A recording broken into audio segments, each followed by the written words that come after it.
Guys, what's up? What is going on this morning? Hey, it's Brent Abel here, webtennis.com on a chilly Southern California desert morning. Um, as I'm recording this, this is the January 24th, 2025, the daily Fundy that we're doing each day of January 2025. And Fundy as in fundamentals. And yeah, I got this from Tom Stowe way back in the day, which is Mr. Abel, when you master the fundamentals of the game, and those fundamentals, look, there's swing technique that we try to pare away all the unneeded stuff, right? And just get down to the real basics so that so we can be a consistent shot maker. Number two are tactics, right? What are the fundamentals of tactics? Nothing fancy. Getting away from that whole thought, well, just play your game. Well, what if just playing your game feeds the beast over there? No, we got to figure out what that guy wants and not give it to him, and instead give him whatever he's average at, or maybe he's got a weakness over there that we can just pick on.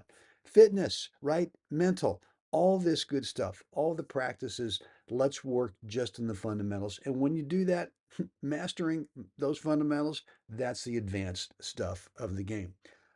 Guys, today's message is also something I got from Tom Stowe, which is his unique all court forcing game, which he came up with way back in the day. And if you don't know anything about Tom Stowe, I mean, he coached Don Budge to the first men's Grand Slam, calendar Grand Slam, um, 90 years ago, 90 plus years ago, almost, maybe a little more than that.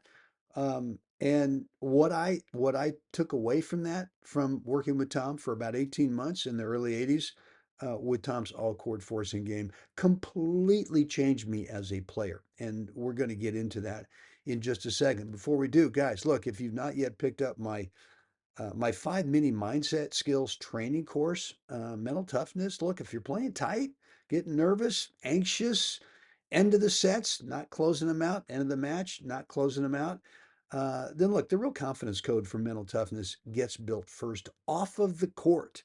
I mean, certainly, getting out there and drilling and working on stuff and getting really good at the fundamentals, that's great. But there's some fundamentals in the mental part that we really have to discipline and get great at. If you've not yet checked out what I've got for you, there's a link down below in the description area. When we're done today with today's episode of the January Daily Fundy, go on down there and check it out. Look, guys, in the meantime, TS's all court forcing game. And to me, that's Tom Stowe. Tom Stowe's all court forcing game. When I worked with him, we did a lot of approach shots. We just drilled and drilled and drilled on the fundamentals of a really high quality, consistent approach shot.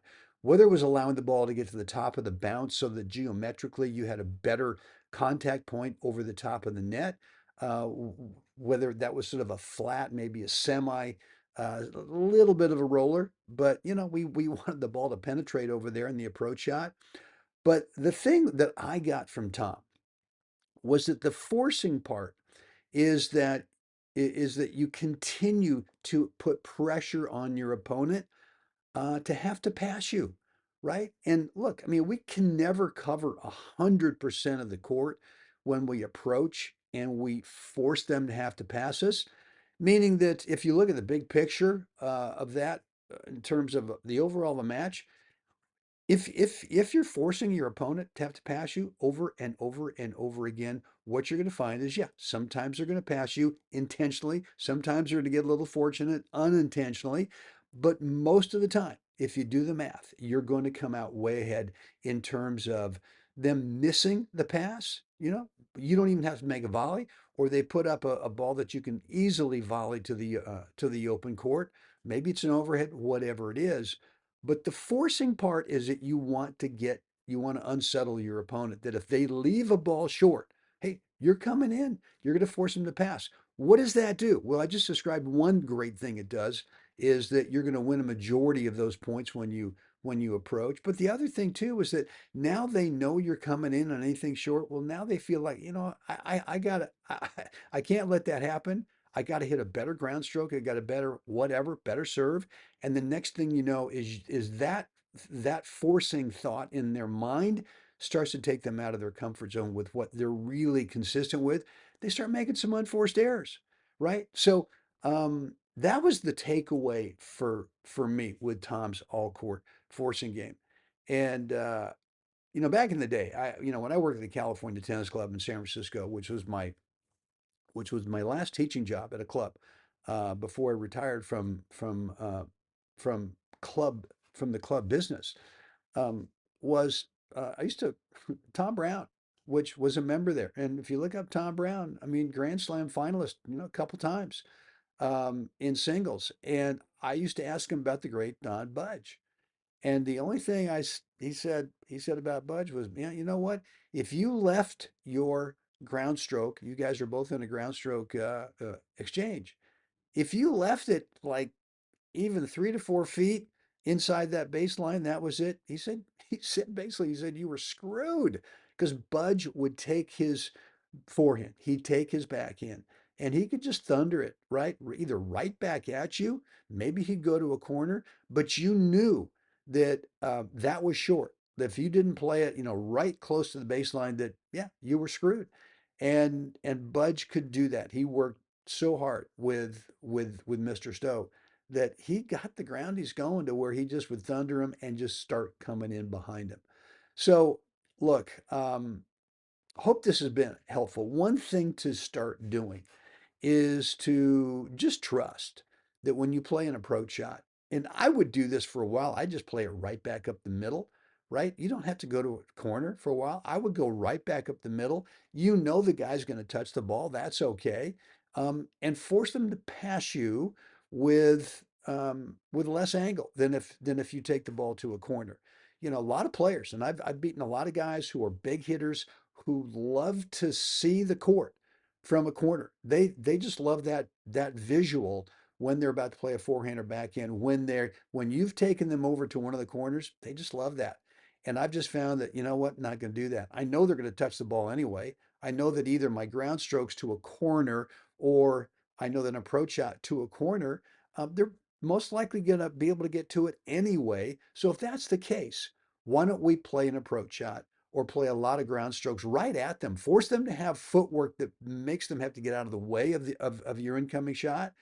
And I think what you're going to find is that you're going to start to hit really high quality approach shots. High quality meaning that you're super consistent, that whether it's a more of a flat semi top, not a heavy top, but that you are starting to get a lot of control in terms of consistency, where it's going to land, or if you're going to play a slider, right? You're going to come underneath that forehand in terms of an underspin approach, same with the backhand. Trying to keep the ball low is that when you do it to the middle, man, it makes it really tough for them to pass. So look, that was my takeaway from Tom Stowe's all court forcing game. Hope this has been helpful today, guys. Get out there, work on your approach shots, and I think what you'll start to find is that the volley part, man, that's the easy part of the whole approach sequence, right? You play a great ground stroke right up the middle. You get a relatively short ball. You play your approach. Those two are more difficult than the volley. Typically, what happens is the volley you can either you'll find an open court to be able to hit it into. Maybe you play a little drop volley. What the heck, right? Make them run the longest possible distance after their passing shot attempt. All right, guys, let me know what's on your mind today with today's episode. Love to read your comments, remarks, questions, feedback. Always responding to you. Again, might take me a day or two to be able to get back to you. That's okay, but I promise that I will. Down below in the comments area, that's the place to let me know what's on your mind from today's episode. Guys, look, as I mentioned at the top, if you've not yet checked out my course, the 5 Mini Mindset Skills Training, it's a 28-day course that I take you through day by day to make sure that you stay organized with training each one of these 5 skills. Normally, this course is $197, but during this month, and the month is rapidly coming to a close, month of January 2025, I've got it for you at more than a 50% discount. Just 77 bucks gets you inside the entire course, along with all the bonuses that come with it. There's a link down below to get started. Go ahead and click that link, and you will get access to this course. Look, guys, hope Hope this has been helpful today. As always, it's now time. We got to get out there. Even though it's a little chilly today, we still got to get out there. Got to help someone else have a spectacular day, guys. I will see you again next time.